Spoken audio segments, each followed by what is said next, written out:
चाललो सुरतला.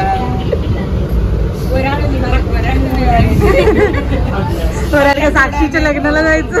नमस्कार, नवीन व्हिडिओमध्ये तुम्हा सगळ्यांचं खूप खूप स्वागत. त्यासाठी आम्ही चाललो सुरतला. मकर संक्रांतीचं निमित्त आहे. माझी मैत्रीण आहे साक्षी, जिला तुम्ही पाहुणा लेकच्या ब्लॉगमध्ये बघितलं असेल, आणखीनही अनेक ब्लॉगमध्ये बघितलं असेल. सो तिच्या घरी, तिच्या मावशीकडे, मामाकडे आम्ही जाणार. ट्रेन स्टेशनवर आहे. सो असं चालणारच ट्रेनने जातो आहे. आणि गर्ल्सच्या ट्रिपसाठी एकदम विशेष अशी ट्रिपसाठी ही ट्रेन आहे, फ्लाइंग राणी ट्रेन. सो आता मुंबई सेंट्रलवरनं आम्ही प्रवास सुरू करतो आहे. कोणाकोणाबरोबर जाते आणि काय काय करणार आहे ते सगळं मी या व्हिडिओमध्ये करणार आहे. So stay.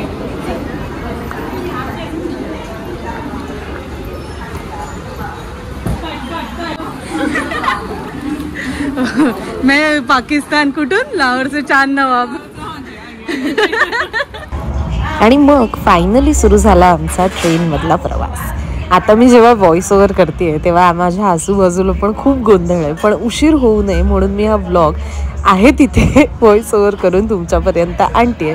मध्ये मध्ये गोंगाट ऐकू येत असेल तर तो इग्नोर करा. ट्रेनमध्ये नेहाच्या आजीने आम्हाला पाठवलेले नारळाचे लाडू, म्हणजे खोबऱ्याचे लाडू, तिळाचे लाडू, आणि उर्वी म्हणजे साक्षीची बहीण, तीसुद्धा आमच्याबरोबर आली होती. तिने आणला होता लजानिया. अनफॉर्च्युनेटली तो चिकन असल्यामुळे मी खाऊ शकले नाही, पण ह्या तिघींनी, ही उर्वी आहे बाय द वे, तर त्या तिघींनी ट्रेनमध्ये छान एन्जॉय केलं. तोपर्यंत सनसेट होऊ लागला होता. छान आकाशावरती सुंदर सुंदर छटा पसरत होत्या. एकीकडे ते सगळं चालू होतं आणि ट्रेनमध्ये पालघर डहाणू येताना खूप गर्दीसुद्धा सुरू झालेली. आणि त्याच गर्दीमध्ये हा एक खमणी, शेव खमणी काहीतरी प्रकार म्हणतात, ते विकायला म्हणून हा माणूस आला होता. ही आहे उर्वी. उर्वीला तुम्ही याच्या आधी कदाचित बघितलं नसेल. साक्षीची लहान बहीण आहे. आणि ही साक्षी आणि ही नेहा आणि मी आणि तिकडे बसले. आता सध्या गर्दी आहे ट्रेनमध्ये, त्याच्यामुळे जरा आम्ही ॲडजस्ट करून बसलो विंडो सीटला.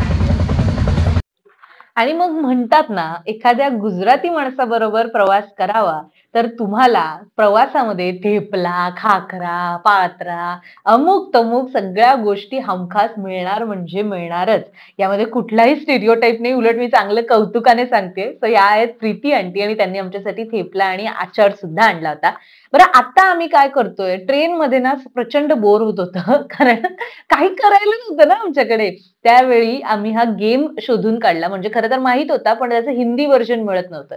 आता दम शेराट्स आपण जसे खेळतो ना, की ज्याच्यामध्ये तुम्हाला ऍक्टिंग करून दाखवायची असते आणि समोरचा ओळखतो, तसं हा एक ऍप्लिकेशन आहे, देसी वाईब्स वगैरे अशा नावाने, किंवा हिंदी शराट्स असं तुम्ही सर्च केलं तर तुम्हाला गुगल प्ले स्टोअर वरती मिळू शकतो. यामध्ये असा फोन डोक्यावर धरायचा, त्याच्यामध्ये एक नाव येतं आणि तुम्हाला समोरच्यांनी त्याची ऍक्टिंग करून किंवा त्याचे क्लू देऊन ओळखायला सांगायचं असतं. यामध्ये मूवीज, गाणी, अगदी एखादं गोष्टी, वस्तू, पैसे, अनेक अनेक गोष्टींचे ऑप्शन्स असे तुम्ही खेळू शकता. एक झलक बघा इकडे आता.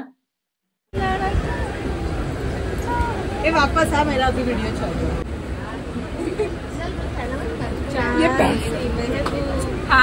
चांद एकच शब्द बोलता. चांद छुपा बादल, चांद एक चांदनी अनेक, चांद 14 चौधरी का चांद हो. Lips, pink lips, Hindi, photo से झूलो तुम,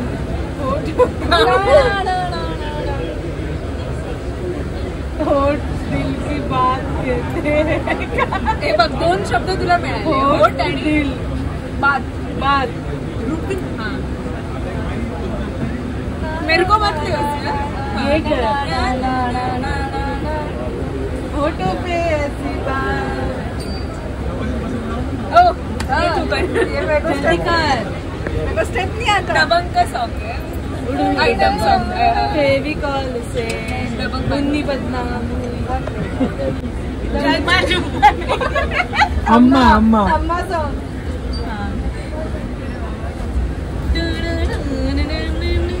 मेरा नाम.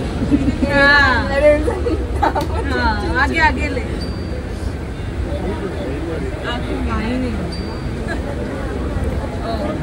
चांद नहीं दिखी. बस हो गया मैं बैठे. सो तुम्ही पुढच्या प्रवासाला जाणार असाल तेव्हा हे नक्की ट्राय करू शकता. कसं वाटलं आम्हाला कमेंटमध्ये कळवा. आणि मग अजून मग आता वेगळं काय करणार म्हणून मग आम्ही सुरू केला उनोचा गेम सुरू केला होता. मी, साक्षी, नेहा, आमच्याकडे पॅसेंजर होत्या ना मग अशी बाजूला त्यांनी आम्हाला कार्ड दिले. मग उनो खेळलो आणि असं करता करता आम्ही पोहोचलो सुरतला. सुरत स्टेशनला पोहोचायला साधारण 4 तासाचा प्रवास वगैरे झाला होता, 4-4.5 तास. आणि रात्री एक साधारण 10च्या आसपास आम्ही तिथे पोहोचलो. गर्दी होती, थंडी होती आणि त्याच थंडीमध्ये मग आम्ही खाली उतरलो. Preeti aunty full on commentary देतात पण आता मी व्हॉइस ओव्हर करते म्हणून मला ठेवता नाही आलं. तिथे आम्हाला साक्षीचे मामा आणि मामाच घ्यायला आले होते गाडीने. छान चंद्र, थंडी, एकदम वातावरण म्हणजे कमाल होतं. हे जे आता तुम्हाला दिसतील ना जे ब्लॅक जे त्यांनी जर्सी आपलं जॅकेट घातलंय ते आहेत गौरव मामा, जतीन मामा. आणि हे जे पिंक टी शर्ट आहे ते आहेत सागर मामा. हम लोग सूरत आ गए हाँ मौसी के घर पे. हाँ और अभी इडली सांभर खाएंगे. सूरत में आके हम लोग इडली सांभर खाएंगे. तो कल जो नाश्ता बताएंगे सिपाही. आपको लू हाय करोगे वीडियो में? सिर्फ हेलो हाय कर. हेलो हाय है मेरी मौसी. हाँ और बाकी ये मामा मामा है. सगळ्यांना घे. हा ये मामा लोक. सांगा तुम्ही आता मला ओळख करून द्या सगळ्यांची. कोण तुम्ही ओळख करून द्या मला सगळ्यांची.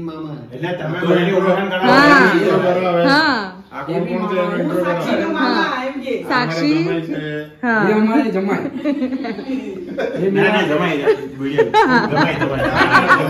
जमाई की जल्दी से हमारे.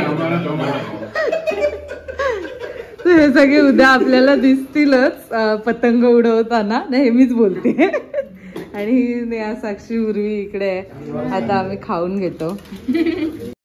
तर आता इथे आम्ही आलो होतो साक्षीच्या आईच्या मावशीकडे आणि सगळी छान त्यांनी इडली सांबार अशी सोय केली होती. ते खाल्लं आणि मग आम्ही निघालो पतंग शॉपिंगला. येस, रात्रीच्या वेळी निघालोय पतंग शॉपिंगला. इथे पूर्ण मार्केट गजबजलं होतं.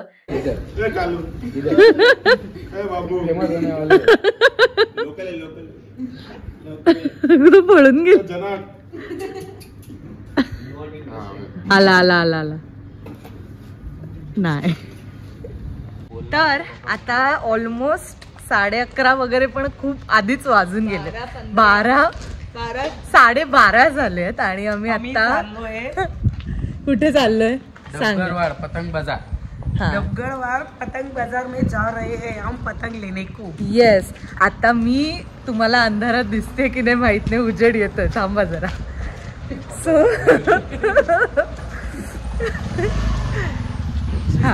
येस. सो ऍक्च्युली आता मी घरी जेव्हा गेले ह्यांच्या तेव्हा मी बघितलं ऑलरेडी तिकडे पतंग होते. पण कुत्रा कुठे बसलाय. ऑलरेडी पतंग होतेच पण आता अजून पतंग घ्यायला म्हणून आम्ही आता सगळे चाललोय. आणि सो उद्या बेसिकली इकडे खूप असं म्हणजे तुम्ही पाहिलं असेल यापूर्वी अनेक ठिकाणी की असे पतंग वगैरे उडवतात मकर संक्रांतीच्या दिवशी. आता मी ते प्रत्यक्ष बघणार आणि तुम्हालाही दाखवणार आहे. सो आधी त्या बाजारात जिकडे जातोय तिथलं बघा आणि उद्याचं तर बघाच सगळं.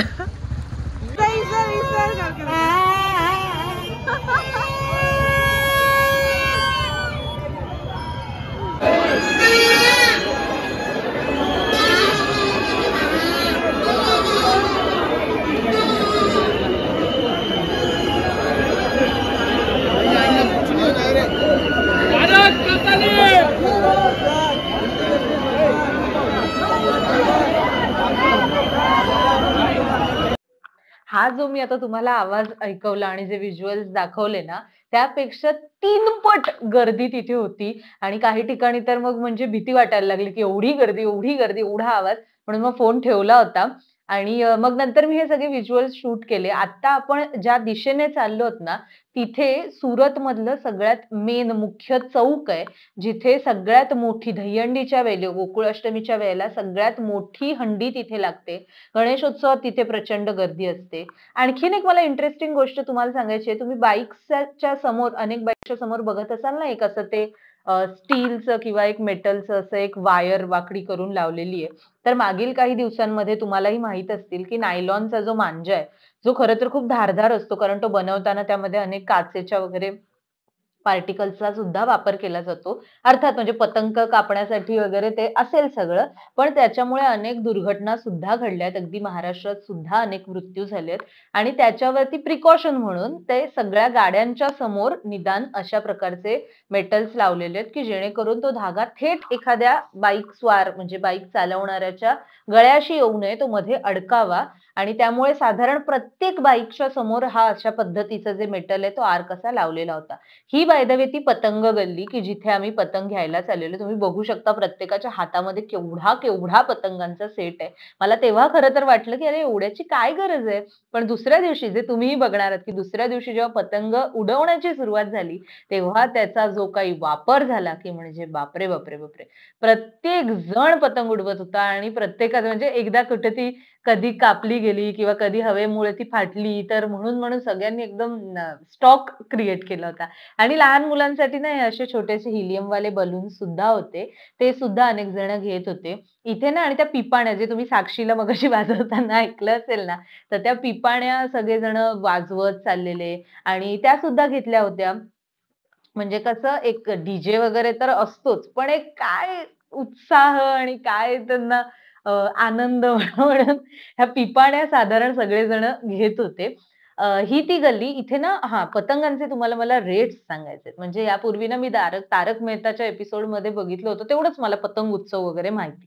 पण त्या पलीकडे इथे पतंग साधारण एवढ्या मोठ्या-मोठ्या आकाराचे एक म्हणजे 500,000 पासूनच्या पुढचे पण पतंग होते आणि बेसिक जे होते ते 200 वगैरे इतक्या रेंजमध्ये सुद्धा होते. अनेक ठिकाणी ना स्टॉल्स होते. म्हणजे खाण्याचं प्रमाण कमी होतं, पण असे गॉगलचे स्टॉल की जिथे ₹50-100 गॉगल आहेत. आम्ही इकडे हा असा व्हाईट कलरचा एक गॉगल ट्राय केला होता आणि मैत्रिणींनी पण माझ्या काय-काय गॉगल घेतले. ही साक्षी ही साक्षी आहे.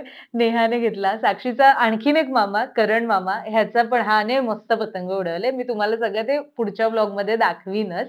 आणि ना हां, आणखीन एक इतक्या गोष्टी घडल्यात ना, इथे जाता येता इतक्या जे बिल्डिंग्स होत्या ना आजूबाजूच्या, एक तर सगळ्या पोळ म्हणतात म्हणजे गल्ली असते तशा पद्धतीच्या बिल्डिंग, की म्हणजे अगदी समोरासमोर आपल्याकडे जशा असतात तशा नाहीत, की जेणेकरून प्रत्येकाच्या घरात उजेड यावा, प्रत्येकाच्या घरात वारा यावा. इथे ना एका बिल्डिंगच्या खाली हा एक पतंगवाला भेटला आम्हाला. तो एकदम मोठ्या आकाराच्या पतंग होत्या. त्याचे रेट म्हणजे 200ला 2 असं त्याचं रेट होतं म्हणजे 100ला 1 अशानुसार. आणि मग त्यानंतर मग आम्ही हे ग्रीन म्हणून जे आहे एक हॉट चॉकलेट कॉफी. बरं आता किती वाजले असतील? रात्रीचे 2. 2 वाजता आम्ही गेलो हॉट चॉकलेट प्यायला. मला खरं तर हॉट चॉकलेट आवडत नाही. मग कॉफी पर्सन. पण तिकडे गेल्यावरती हे ट्राय केलं आणि अमेझिंग हॉट चॉकलेट म्हणजे इतकंच कमाल. एकदम परफेक्ट गोड, परफेक्ट कडू, जबरदस्त होतं. सो सुरतमध्ये गेल्यावरती पहिला दिवस गेला असा. हे काही सुंदर सुंदर क्षण आहेत त्यातले.